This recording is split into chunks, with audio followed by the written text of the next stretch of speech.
¿Alguna vez te has preguntado cómo llegar a ser esa mujer a la que Dios te ha llamado a ser? Estás escuchando Ataviadas, en la voz de Damaris Verdín, un espacio especialmente para ti en el que compartiremos temas, reflexiones y consejos prácticos a la luz de la palabra de Dios.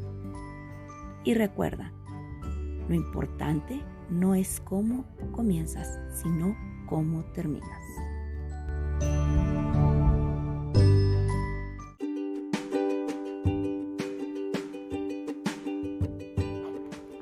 ¿Qué tal, mi amiga y hermana, que una vez más estás en esta cita de miércoles de Ataviadas? Bienvenida seas. Hoy quiero compartir el tema: no permitas que nada te robe el gozo. En el episodio anterior hablábamos acerca de una de las emociones que es la depresión, y terminé diciendo que vivamos en el gozo del Señor. Entonces hoy quiero hablarles acerca de este fruto del Espíritu, que es una de las emociones que también nos caracterizan como seres humanos: el gozo, la alegría. En la Biblia se utilizan numerosas palabras hebreas y griegas para transmitir el concepto del gozo en realidad. La palabra gozo se encuentra en más de 150 ocasiones en el texto bíblico. El gozo procede de Dios como resultado de la fe y la obediencia. Juan 15, 10 y 11 dice: si guardares mis mandamientos, permanecieres en mi amor, así como yo he guardado los mandamientos de mi Padre y permanezco en su amor.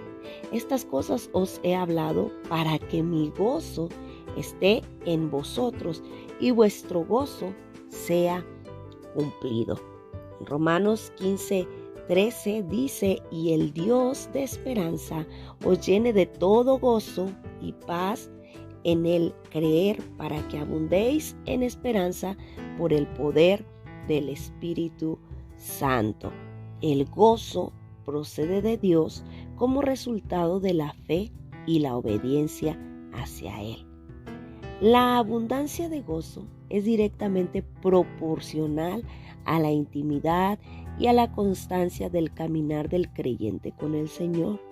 En su vida, el pecado puede robarle el gozo. Salmo 51, 8 y 12 dice: hazme oír gozo y alegría, y se recrearán los huesos que has abatido. Versículo 12 dice: vuélveme el gozo de tu salvación, y espíritu noble me sustente. Así que el pecado puede robarnos el gozo, pero el verdadero regocijo, el verdadero gozo o alegría es evidente independientemente de las circunstancias. El creyente lleno del Espíritu sigue gozándose aún en medio de los problemas. Santiago 1, 2 y 3, la Biblia nos enseña y nos dice: hermanos míos, tened por sumo gozo cuando os halléis en diversas pruebas, sabiendo que la prueba de nuestra fe produce paciencia. Así que el creyente lleno del Espíritu Santo sigue gozándose, sigue alegrándose en medio de los problemas. El gozo bíblico es claramente diferente de los placeres terrenales y temporales que están ligados a las circunstancias. El gozo que el Señor puede darnos a nuestra vida a través de esa intimidad y esa constancia al caminar con Él es un gozo que no se condiciona a las circunstancias por las que estemos pasando. Es un gozo permanente, un gozo que está allí siempre. El propósito del gozo es proporcionar bendición al creyente. ¡Qué hermoso! Este propósito del gozo es que el creyente siempre pueda ser bendecido. También te capacita para que puedas disfrutar de todo lo que Dios ha dado, para que disfrutes de la salud, de la familia, los amigos, las oportunidades y sobre todo la salvación. A medida que experimentas el verdadero gozo, puedes compartirlo con los demás. Romanos 12:15, gozaos con los que se gozan. El gozo puede ser compartido con los demás. Ese gozo que experimentas a través del Señor, puedes compartirlo a los demás. El gozo abundante es un fruto del Espíritu Santo para aquellos que caminan en fe. Dios nos ayude a tener siempre en nuestra vida su gozo, su alegría, esa que Él puede proporcionarnos. Pero recuerda, es a través de la fe y de la obediencia a sus mandamientos, a sus estatutos, a su palabra. Es un gozo que no está condicionado a las circunstancias por las que estemos pasando. Es un gozo que nos lleva a ser bendecidos. El gozo bíblico no es aquel que lo proporcionan los placeres terrenales o temporales. Es un gozo que va mucho más allá. Y recuerda, ese gozo nos capacita o nos es dado para poder compartirlo con los demás. Gózate, alégrate. Da gracias a Dios por darte salud, familia, amigos, oportunidades y sobre todo su salvación. Creo que esos son las mayores dádivas que tú y yo podemos experimentar para tener el gozo del Señor. Sabe, en la congregación a la que asisto desde que soy muy pequeña, y donde también pastoreamos por varios años juntamente con mi esposo, había una hermana, y digo había una hermana porque ahora ya está en la casa de su Padre Celestial. Y ella era una hermana muy gozosa, en medio de sus circunstancias, quizá en medio de su propio carácter y sus luchas, siempre mostraba gozo, alegría. A ella la recuerdo al dirigir las alabanzas en la iglesia, en los servicios, cantar con voz fuerte, danzar y glorificar a Dios, pero en el Espíritu del Señor, siempre mostrando mucha alegría, pero también en la comunidad. La conocían como una persona muy alegre y divertida. ¿Qué decir de cuando llegaba a la iglesia a colaborar en el aseo o en las actividades de ventas en la cocina de la iglesia? Siempre alegre y sobre todo con su grabadora para ponerle sabor y alegría a cada una de estas actividades. Recuerdo que al viajar a cultos, convenciones y muchas otras actividades, siempre iba con tanto gozo que nos contagiaba con cada comentario, cada sonrisa. Y en su casa, siempre con la música a todo volumen. Exaltaba al Señor, adoraba al Señor, se movía de un lado para otro, haciendo sus actividades diarias. Eso era el reflejo del gozo del Señor en su vida.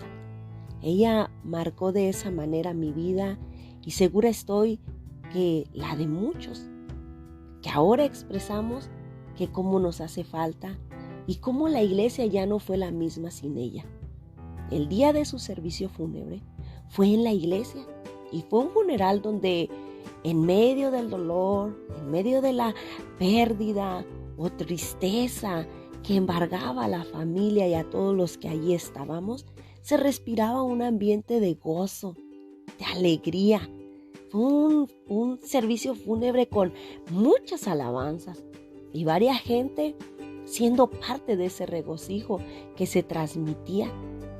Y yo creo que ese era el gozo del Señor, de la que ella había sido partícipe a lo largo de su vida cristiana hasta que ella fue a la presencia del Señor. A pesar de que sus hijos y familia no eran creyentes, se unieron a ese gozo en las alabanzas que se entonaron ese día. Y fue una despedida muy especial, impregnada de gozo, impregnada de alegría. Hoy, solo al recordarla, no podemos dejar de pensar en lo gozosa que ella siempre fue y en lo que el Señor hizo en su vida a través del gozo y cómo ahora se le recuerda así, alegre, gozosa y feliz. Eso es lo que el Señor hace en las vidas de quienes deciden vivir para Él. Ahora, los servicios fúnebres son servicios diferentes debido a la pandemia y nos tocó presenciar algunos aún ahí en la congregación. Y aún cuando nosotros estábamos gozosos de saber que iban a la casa de su Padre Celestial cada una de estas personas, sí puedo recordar este servicio fúnebre tan distinto a todos los demás. Un servicio fúnebre de gozo, de alegría, de alabanza y con gente que se unió a ese mismo sentir. Eso es lo que el Señor había hecho en ella y eso es lo que puede hacer en las vidas de quienes deciden vivir para Él. ¿Cómo te recordarán tus hijos, tu familia, tu comunidad, tu congregación, tu iglesia? ¿Cómo te recordarán? ¿Cómo notarán tu ausencia? ¿Cómo te recordarán a ti? Hoy te invito a vivir en la presencia del Señor. Que estemos en la presencia del Señor, porque allí es donde encontraremos plenitud de gozo. Salmo 16:11 expresaba el salmista David: en la presencia del Señor, en tu presencia hay plenitud de gozo. Ve a la fuente donde tú puedes encontrar alegría sincera, alegría genuina, esa que nace desde lo más profundo de tu corazón y no se condiciona a las circunstancias por las que estés pasando. Ve a la presencia del Señor. Allí hay plenitud de gozo para que el día de mañana tú puedas marcar, tú puedas ser recordado como una mujer que vivió plena en el gozo del Señor. Que nada te robe el gozo, porque tu gozo no viene de las circunstancias o de ti misma. El gozo, la alegría que tú tienes proviene de la presencia del Señor, de la búsqueda del Señor, de la intimidad con el Señor. Así que disfruta de ese gozo, que nada ni nadie te lo robe. Dios te bendiga. Nos estamos escuchando en el próximo episodio de Ataviadas.